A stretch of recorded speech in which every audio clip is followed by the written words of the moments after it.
This is today's Bible reading, 2 Samuel chapter 3.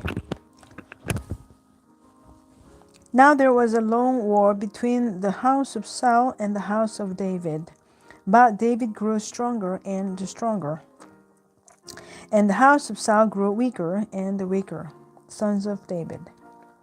Sons were born to David in Hebron. His firstborn was Ammon by Ahinoam the Jezreelitess.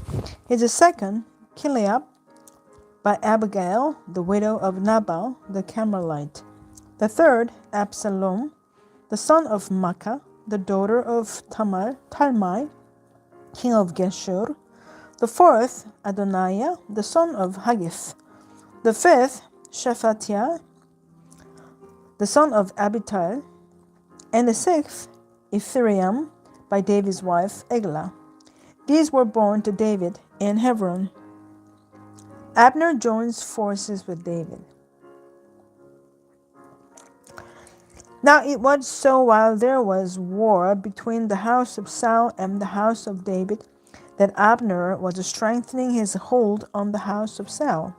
And Saul had a concubine whose name was Rizpah, the daughter of Aiah. So Ishbosheth said to Abner, "Why have you gone into my father's concubine?"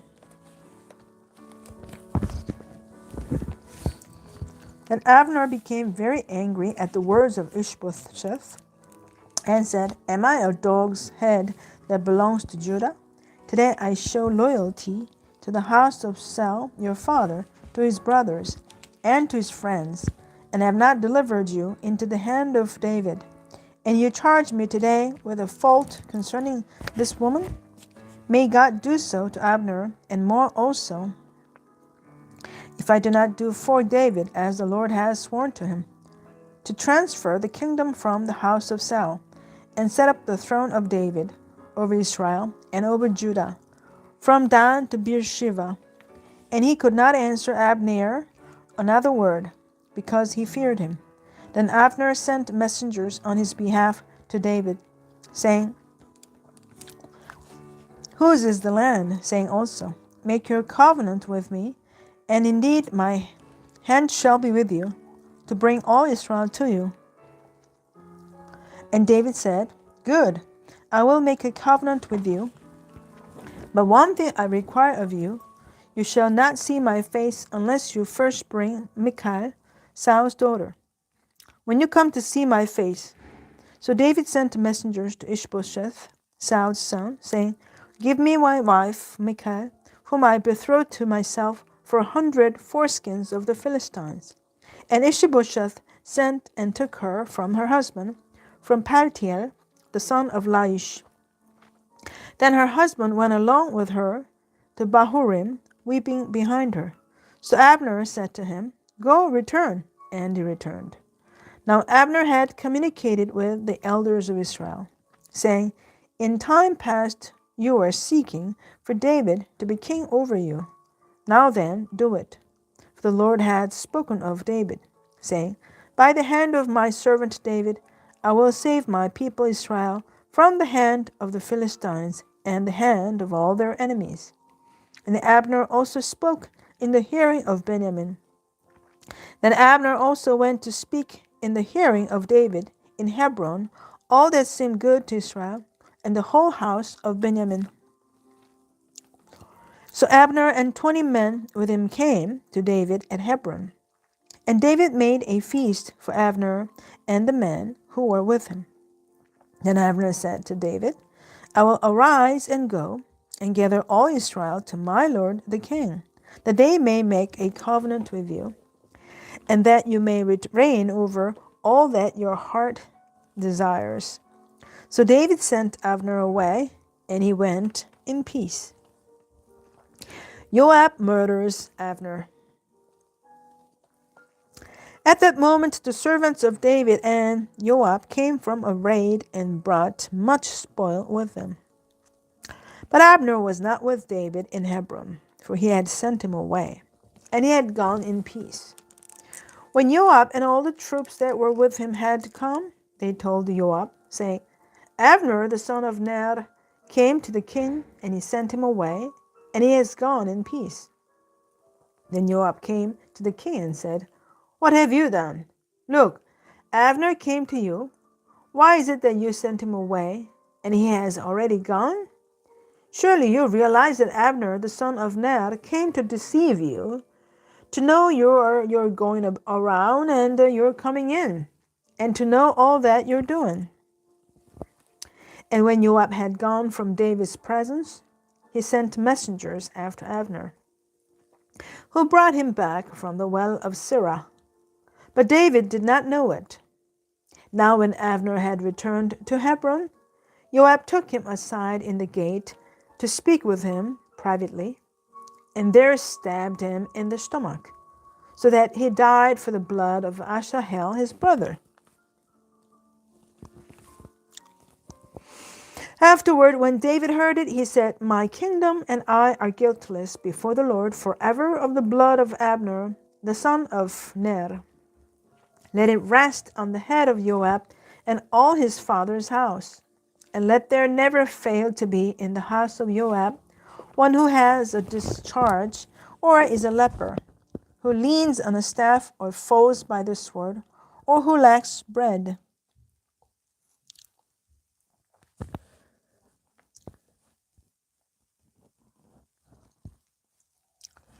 So Joab and Abishai his brother killed Abner because he had killed their brother Asahel at Gibeon in the battle.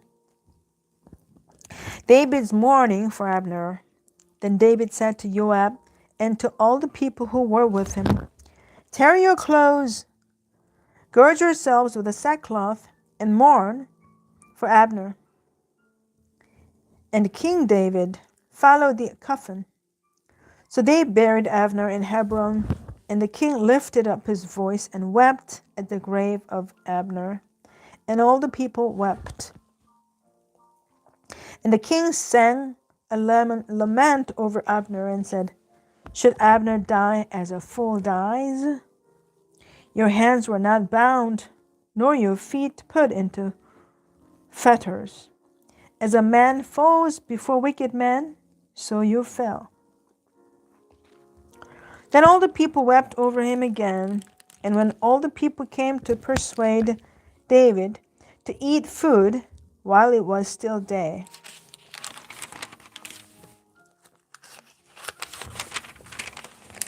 David took an oath, saying, God do so to me, and more also, if I taste bread or anything else till the sun goes down. Now all the people took note of it,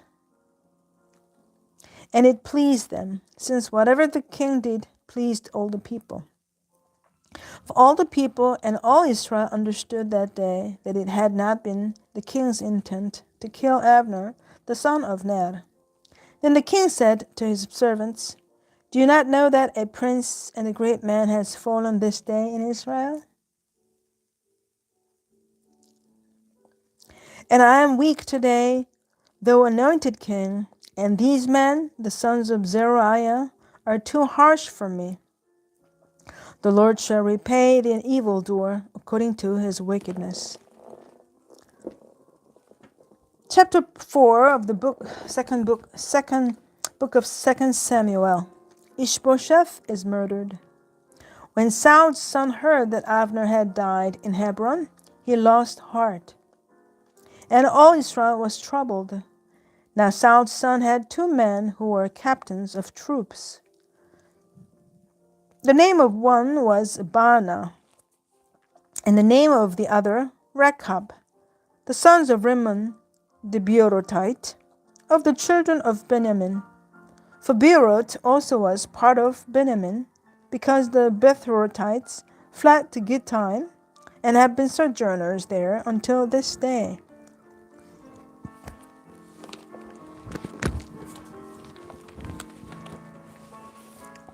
Jonathan, Saul's son, had a son who was lame in his feet. He was 5 years old when the news about Saul and Jonathan came from Jezreel, and his nurse took him up and fled. And it happens, as she made haste to flee, that he fell and became lame. His name was Mephibosheth. Then the sons of Rimmon the Beerothite, Rechab and Baanah, set out and came at about the heat of the day to the house of Ishbosheth, who was lying on his bed at noon. And they came there, all the way into the house, as though to get wheat, and they stabbed him in the stomach. The Rechab and Baanah, his brothers, escaped. For when they came into the house, he was lying on his bed in his bedroom. Then they struck him and killed him, beheaded him and took his head, and were all night escaping through the plain.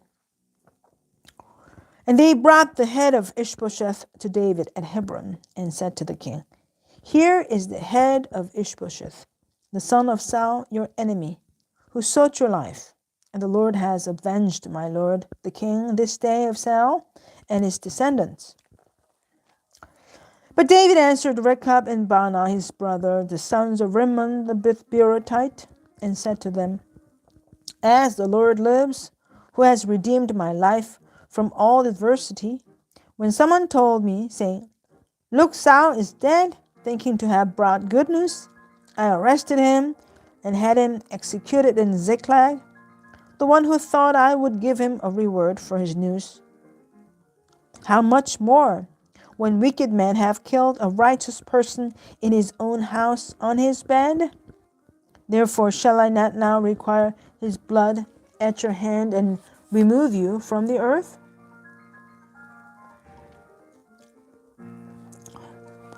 So David commanded his young men, and they executed them, cut off their hands and feet, and hanged them by the pool in Hebron. But they took the head of Ishbosheth and buried it in the tomb of Abner in Hebron.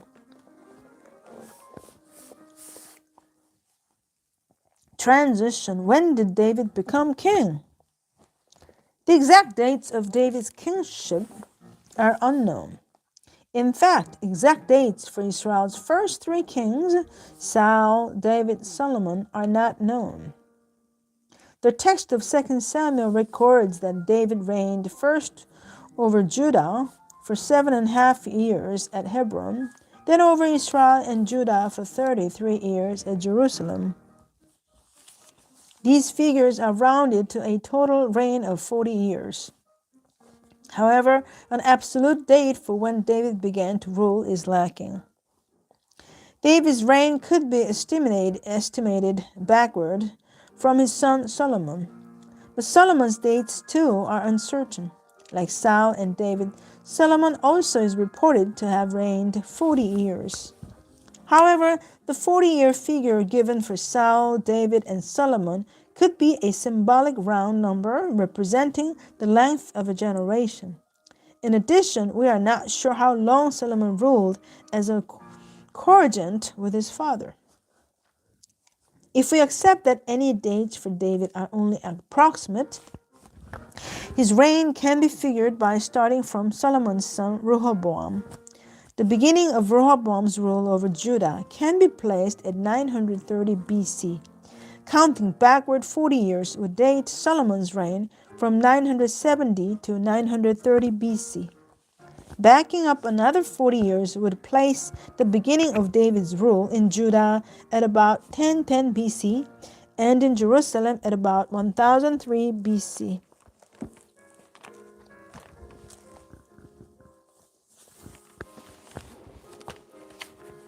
Amen. This is the end of the Bible reading today.